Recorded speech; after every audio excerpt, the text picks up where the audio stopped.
నగరంలోని 49వ డివిజన్ యనమలవారి వీధిలో సోమవారం 60 ఏళ్ల నాటి పాత ఇంటి స్లాబ్ ఒక్కసారిగా కూలింది. శిథిరాల కింద చిక్కుకున్న ముగ్గురిని అగ్నిమాపక రెస్క్యూ సిబ్బంది సమయస్ఫూర్తితో సురక్షితంగా బయటకు తీసుకొచ్చారు. సమాచారం అందుకున్న రాష్ట్ర పురపాలక పట్టణాభివృద్ధి శాఖ మంత్రి పొంగూరు నారాయణ హుటాహుటిన ఘటనా స్థలికి చేరుకుని కూలిన ఇంటిని పరిశీలించారు. బాధితులు, అధికారులు స్థానికులతో మాట్లాడి ఘటనకు సంబంధించిన వివరాలను అడిగి తెలుసుకున్నారు. సహాయక చర్యలను పర్యవేక్షించి అధికారులకు పలు సూచనలు చేశారు. ఈ సందర్భంగా మంత్రి మాట్లాడుతూ కూలిన ఇల్లు సుమారు 60 ఏళ్ల క్రితం నిర్మించిందని తెలిపారు. నగరంలోని 49వ డివిజన్ యనమలవారి వీధిలో సోమవారం 60 ఏళ్ల నాటి పాత ఇంటి స్లాబ్ ఒక్కసారిగా కూలింది. శిథిరాల కింద చిక్కుకున్న ముగ్గురిని అగ్నిమాపక రెస్క్యూ సిబ్బంది సమయస్ఫూర్తితో సురక్షితంగా బయటకు తీసుకొచ్చారు. సమాచారం అందుకున్న రాష్ట్ర పురపాలక పట్టణాభివృద్ధి శాఖ మంత్రి పొంగూరు నారాయణ హుటాహుటిన ఘటనా స్థలికి చేరుకుని కూలిన ఇంటిని పరిశీలించారు. బాధితులు, అధికారులు స్థానికులతో మాట్లాడి ఘటనకు సంబంధించిన వివరాలను అడిగి తెలుసుకున్నారు. సహాయక చర్యలను పర్యవేక్షించి అధికారులకు పలు సూచనలు చేశారు. ఈ సందర్భంగా మంత్రి మాట్లాడుతూ కూలిన ఇల్లు సుమారు 60 ఏళ్ల క్రితం నిర్మించిందని తెలిపారు.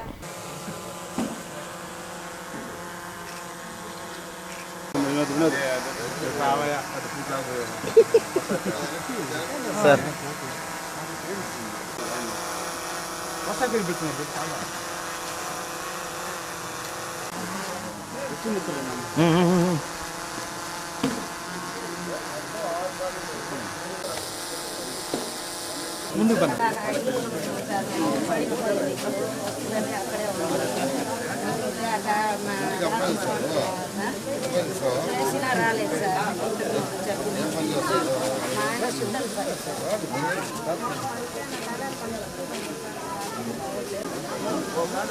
సైడ్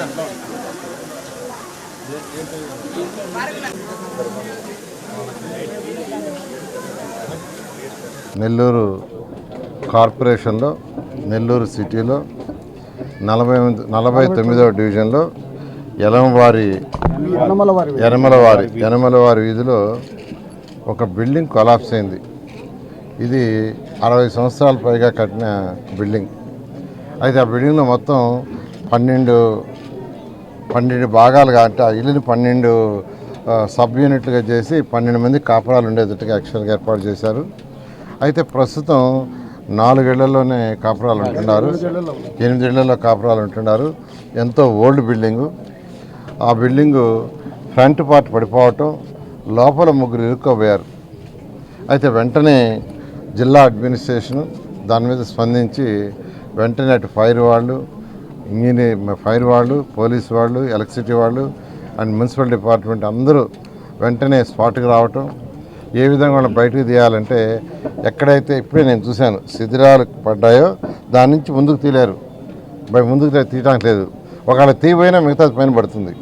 అందుకని వాళ్ళు బ్యాక్ సైడ్ నుంచి ఒక చిన్న కిటికీ ఉంటే ఆ కిటికీని కట్ చేసి దాని లోపలికి యాక్చువల్గా లోపలికి పోయి ఆ బ్యాక్ సైడ్ నుంచి వాళ్ళు తీసుకొచ్చారు. నిజంగా ఫైర్ డిపార్ట్మెంట్ వాళ్ళని నేను ప్రత్యేకంగా అభినందిస్తున్నాను. ఎందుకంటే చాలా బాగా చేశారు. అందరూ ఇక్కడ ఉన్న వాళ్ళందరూ కూడా చెప్పేది ఏంటంటే వాళ్ళు ఫైర్ డిపార్ట్మెంట్ వాళ్ళు ఆ డెసిషన్ తీసుకుని వెనకాల నుంచి కిటికీ కట్ చేసి లోపలికి పోయి వాళ్ళని తీసుకురావాలనే ఆలోచన చేయకుండా ఆ డెసిషన్ తీసుకోకుండా ఉంటే ఆ ముగ్గురు ప్రాణాలు పోయాయని ఇక్కడ ఉన్న వాళ్ళందరూ చెప్తున్నారు ప్రతి ఒక్కరు. కాబట్టి ఖచ్చితంగా ఫైర్ డిపార్ట్మెంట్ మరొకసారి అభినందిస్తున్నాను.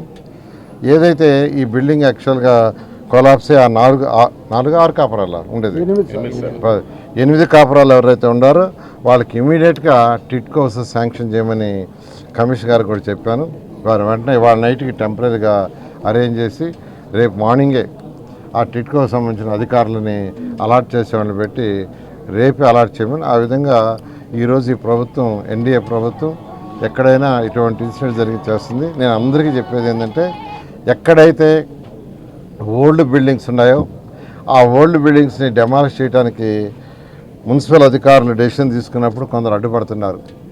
అది కరెక్ట్ కాదు. ఎందుకంటే ఇప్పుడే చూసారు ఇదే పరిస్థితి. ఈ బిల్డింగ్ మొత్తం పగిలిపోయింది, ఇంకా నెర్రిలిచ్చింది. యాక్చువల్గా చూస్తే మొత్తం కంప్లీట్గా నెర్రిలిచ్చింది, ఎప్పుడు పడిపోతుందని. అందువల్ల మీరు అందరూ కూడా, నేను అందరిని రిక్వెస్ట్ చేస్తాను, ఎప్పుడైనా మున్సిపల్ అధికారులు ఈ బిల్డింగ్ లైఫ్ అయిపోయింది, దీన్ని డెమాలిష్ చేయాలంటే మీరైనా డెమాలిష్ చేసి కట్టుకోండి, లేదు అంటే మున్సిపల్ అధికారులు దాన్ని డెమాలిష్ చేయడానికి అబ్జెక్షన్ చెప్పొద్దని తెలియజేస్తూ